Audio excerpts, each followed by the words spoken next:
Hello Scorpio, Sun, Moon, Rising, and Venus signs. Kamusta kayo? Sana po ay nasa mabuti kayong kalagayan. Welcome back po sa Star Tarot at kung bago kayo rito, welcome din po kayo. Please subscribe, like, share my videos, and leave me a comment kung naka-resonate po kayo. Thank you. So, Scorpio, first card, we have the Ten of Pentacles. This is nice, this is lucky, this is financial gain, material gain, abundance, prosperity, comfort, financial comfort, nandito na. So ang swerte mo kasi po pwedeng ang dami niyan ninyong ipon, po pwedeng marami na kayong investments, 'di ba? Marami na kayong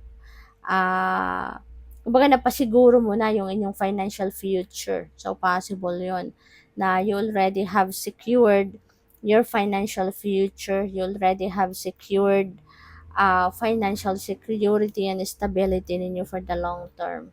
Kaya, ano na kayo, pwedeng happy na kayo sa puntong ito ng buhay ninyo. Kasi kahit papaano, marami na kayong meron na kayong siguradong paghuhugutan, no, in terms of finances, 'di ba? So, yun. Nice. This is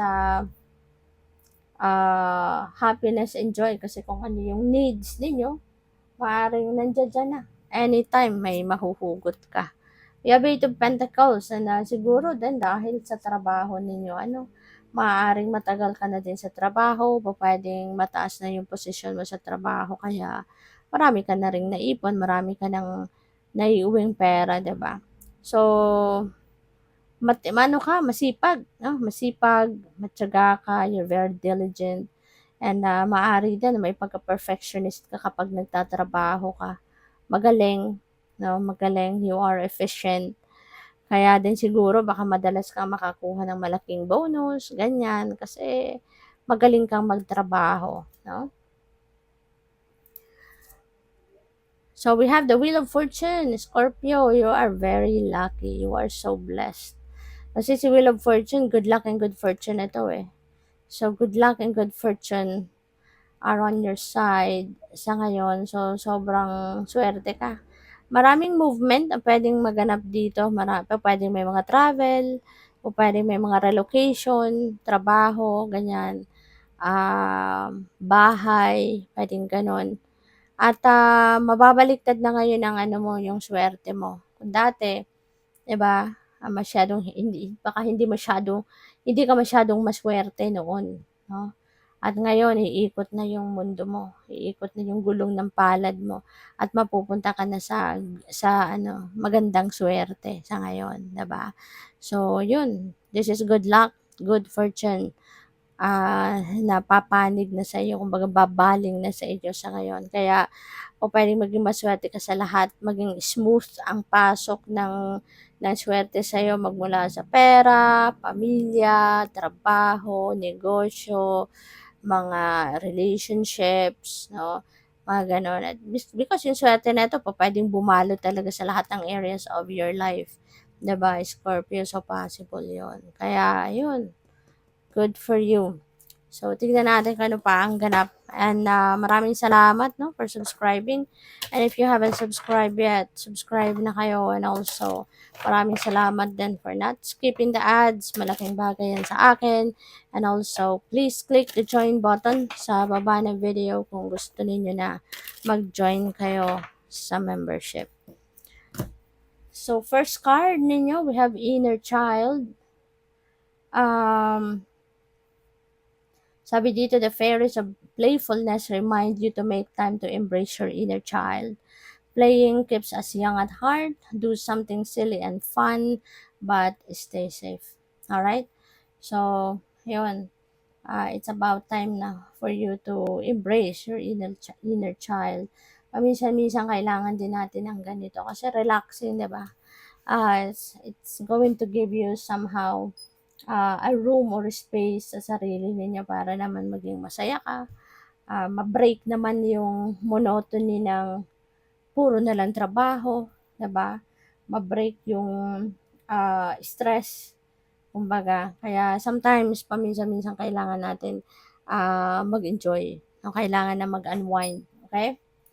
Friendship, maaari ngayon ano, baka you're making new friends. Baka may mga makikilala ka ngayong bagong kaibigan and, pupuwede rin na at this time baka mapapag-isip ka 'no, kung sino dito nga ba yung tunay mong mga kaibigan. Maaaring may sitwasyon, sa buhay ninyo ngayon wherein mafi-figure out mo kung sino ang matuturing mong tunay na kaibigan at sino yung hindi. Kasi baka dito mo makikita kung sino yung magiging karamay mo or sino yung willing na damayan ka sa iyong sitwasyon, 'di ba? May mga kaibigan kasi na kapag ano ka lang, eh, kapag 'pag meron kang 'pag masaya ka lang, nandiya-diyan sila. 'Pag may blessing kang natanggap, nandiya-diyan sila, 'di ba? Pero kapag ikaw naman yung nasa mahirap na sitwasyon, ikaw yung kailangan ng tulong, ikaw yung, kailangan ng suporta, 'di ba? Nawawala ang ibang kaibigan natin, hindi ba? Kaya maaaring ngayon ano, dito mo mate-test 'no, kung sino. Baka may sitwasyon dito wherein mate-test mo kung sino yung tunay mong kaibigan at hindi. Kaya this is the time 'no, na pupuwedeng mapapag-isip-isip ka at, it's the best time as well na i-let go mo na yung mga tao na yan na masaya 'pag masaya ka lang, tsaka lang sila nandiya-diyan. 'Pag may makukuha sila sa'yo, nandiya-diyan sila. Pero 'pag ikaw may kailangan, wala sila. You don't deserve those people and they don't deserve you, okey? Kaya mas magandang pag-isipan ninyong mabuti, 'di ba, yung iki-keep ninyo yung mga taong gano'n or hindi. So what else? We have motivation. Ayan. When spring approaches, the flower fairy is urged to spring into action.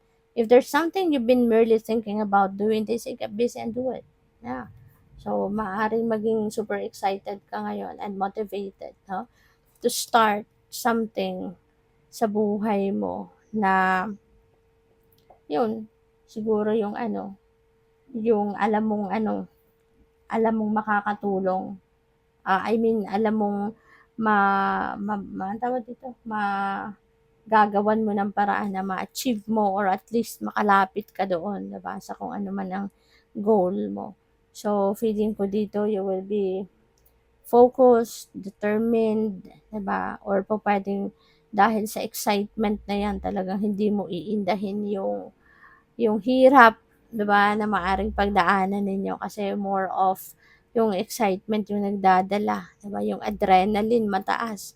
Kasi pupuwedeng nai-envision mo na sa sarili mo na this is it, 'di ba, parang ilang hakbang lang ang kailangan mong gawin and, maybe magiging hawak mo na yung ano, yung kung ano man ang bagay na ito, 'di ba. So, good luck. Thank you for watching. Love and light. Namaste.